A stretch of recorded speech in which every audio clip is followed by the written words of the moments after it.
Hey everybody, Mr. The Fanboy here. This is my review of Ring of Honor Wrestling and TNA Impact Wrestling on Destination America. Once again, another awesome night of wrestling. This is the July 15th edition of both Ring of Honor Wrestling and Impact Wrestling. Once again, I'm about to watch the encore presentation of TNA. I just finished the encore presentation of Ring of Honor to remember the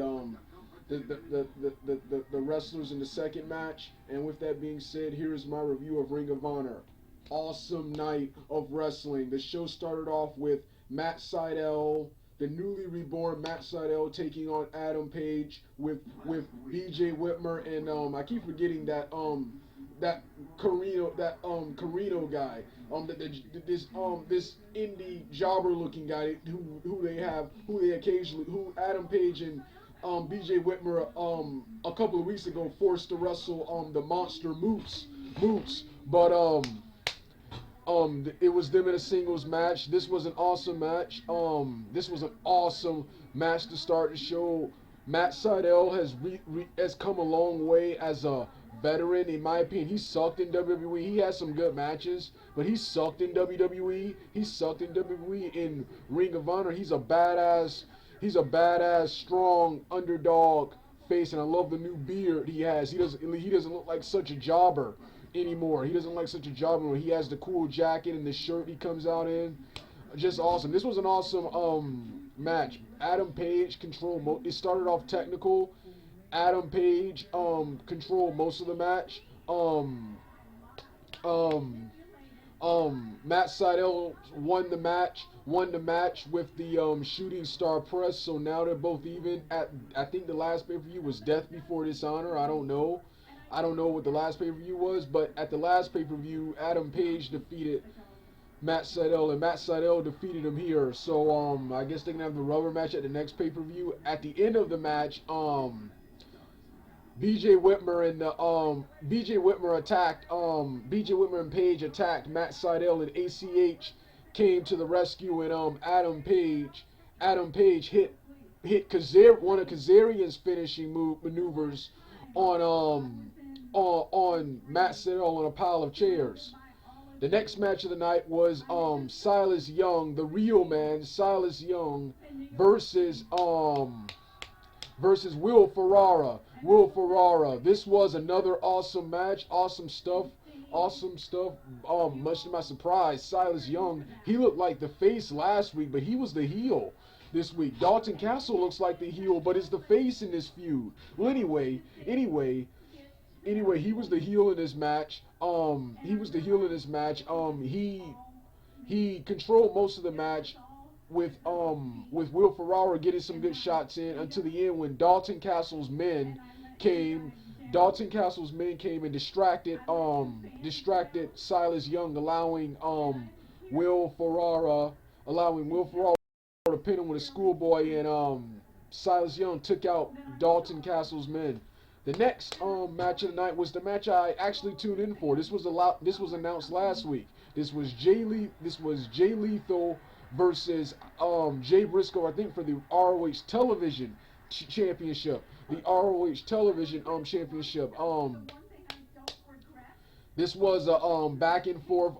This was a back and forth match. ODB got involved with the match.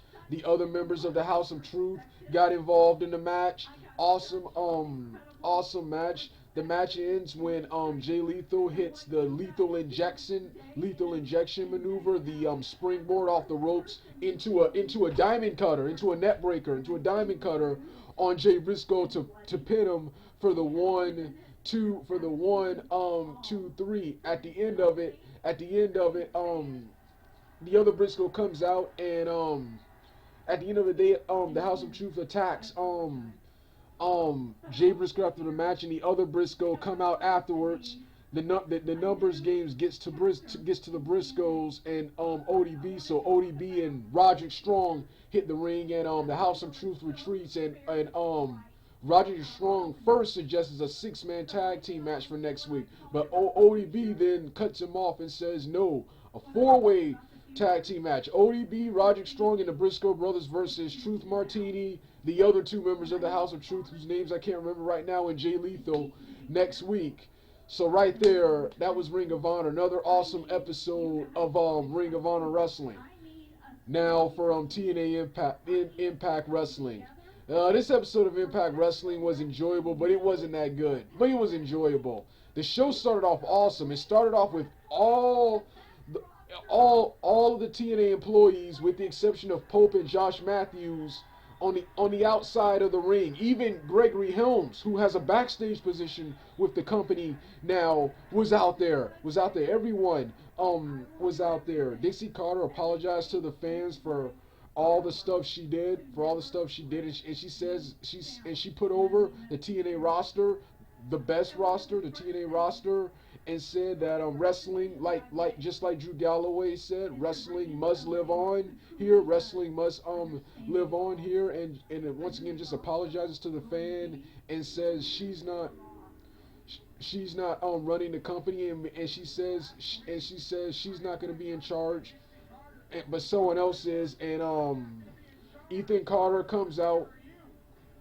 And says this is a farce. Dixie says she loves Ethan Carter, but he's not in charge either. And then she introduces Bully Ray. Okay, I'm gonna give my thoughts on this. I read that Bully Ray would be the new owner, would be the new manager, whatever, the new authority figure. A couple of weeks ago, 2 weeks ago, on the TNA Wrestling News.com website, I read that he would be the what's his name, but then when I read that, I was kind of disappointed. I was actually hoping Bully Ray and Devon would return to WWE, and I don't know, try to make that product better, because that product, I don't even care about that product, but maybe they could have made it better, but return to WWE, or better even, return to Japan and wrestle the Bullet Club, feud with them.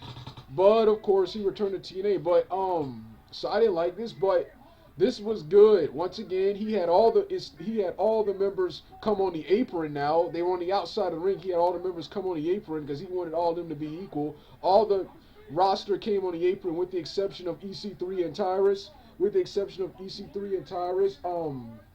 Bully Ray put over the roster. He put over Dixie. He said he's surprised that him and Dixie will be standing in the same ring again. He says he thanked the fans and he will be the best manager ever. And then he announced that that EC3 would be defending his title tonight, and that his opponent will be decided in a battle royal, in an impromptu battle royal. So that's how we start the show. That's the first match of the night. Was an awesome battle royal. Drew Galloway last eliminated Eric Young to win the battle royal and earn the right to face EC3 for the World Heavyweight title later on that night. During the break, Eli said he congratulated Drew Galloway on winning the match. And that he would make it up, to him. He would make it up to him. Like I said, this Impact was once again another story-filled Impact. It wasn't really a lot of wrestling, which was my problem, but like I said, it was enjoyable.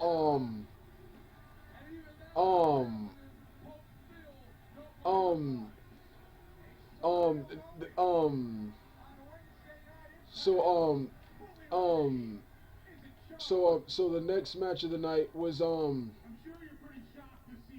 so of course, after a couple of segments, one including Mike Tenay and Mr. Anderson, when Anderson talks about when Mike Tenay interviews Anderson on his brutal attack by Bram last week, he says Anderson puts over Bram as a monster heel, and Anderson says he can be a monster too. He can be dark too. Good segment, good segment here.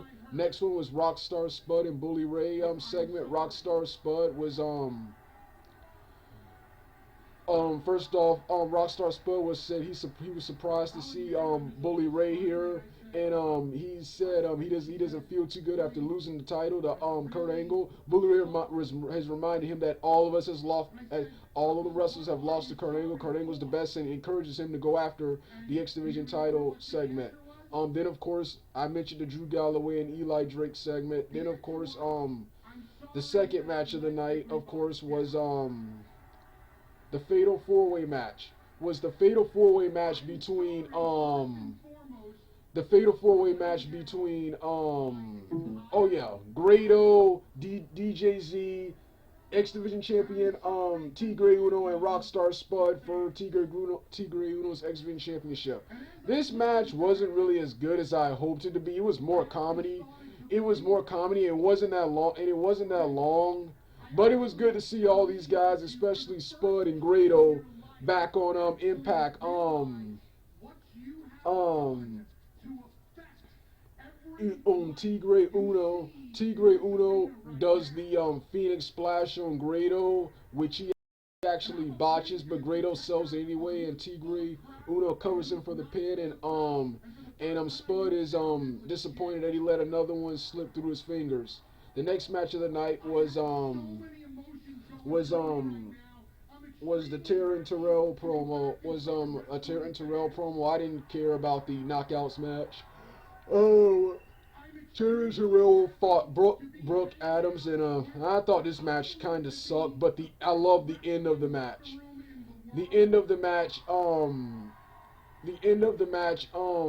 had Gail Kim showing up in all black, like her WWE gimmick, like the Matrix and Mortal Kombat, as said by the Pope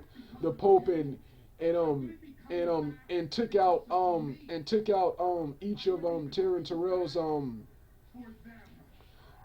dollhouse with kicks and a Hora Karana with the head scissors and Terran Terrell turns around and walks into the X Factor from Brooke, who covers her to become the new Knockouts champion. So congratulations to Brooke. Next is a Kurt Angle segment where Kurt Angle says his match with EC3 last night has been reversed. It never happened. And that Kurt Angle would get a rematch with EC3. His contract says he would get a rematch with EC3 whenever he wants to. And Eric Young comes out and says he's gonna end Kurt Angle's career. The next time he power drives him, he won't come back. And he attacks Eric Young, but Melendez comes back. Melendez comes out to Eric Young's to Kurt Angle's rescue and runs Eric Young out the ring. Eric Young attacks Melendez from behind and drops him with a power driver. Next is they replay the rivalry and match from Storm and Magnus from Slammiversary, and it was announced that Magnus and Mickey James will take on James Storm and a female partner, a mystery female partner of his choosing next week on Impact. The next match of the night, the next segment of the night is EC3 trying to get out of his title match with Bully Ray. Bully Ray tells him no. Bully Ray first of all puts over the fact that EC3 stood up to him and puts over EC3's opinion. Then he tells him no, and it tells him that he is the champion and to actually be a champion. And EC3 slowly walks away. Next is EC3 with Tyrus versus Drew Galloway. Drew is the main event. This was an awesome match. EC3 I knew EC3 was gonna win because EC3 of course just became champion. He can't lose it this fast. And Drew Galloway just got in the company. He can't win the championship this fast. So I knew earlier Eli Drake with the segment earlier, and when Eli Drake came out with Drew Galloway, even though the Rising is supposed to be disbanded. I knew Eli was gonna turn on Drew Galloway, and he did when he hit him behind with the crutch right when Drew Galloway was about to do it. So this protects EC3. This protects EC3, and it also protects It also protects Drew Galloway and makes it seem like he's a threat to EC3's championship, which down the road we may even see Drew Galloway beat EC3 one day. But I knew EC3 would win tonight, and now Drew Galloway is gonna feud with Eli Drake, and Eli Drake he hits Drew Galloway with the crutch, and EC3 hits his finisher, the net breaker, for the 1, 2, 3. Like I said, not this episode of Impact really wasn't that good, but it was still enjoyable. Ring of Honor had the better show tonight. All right, Doug out.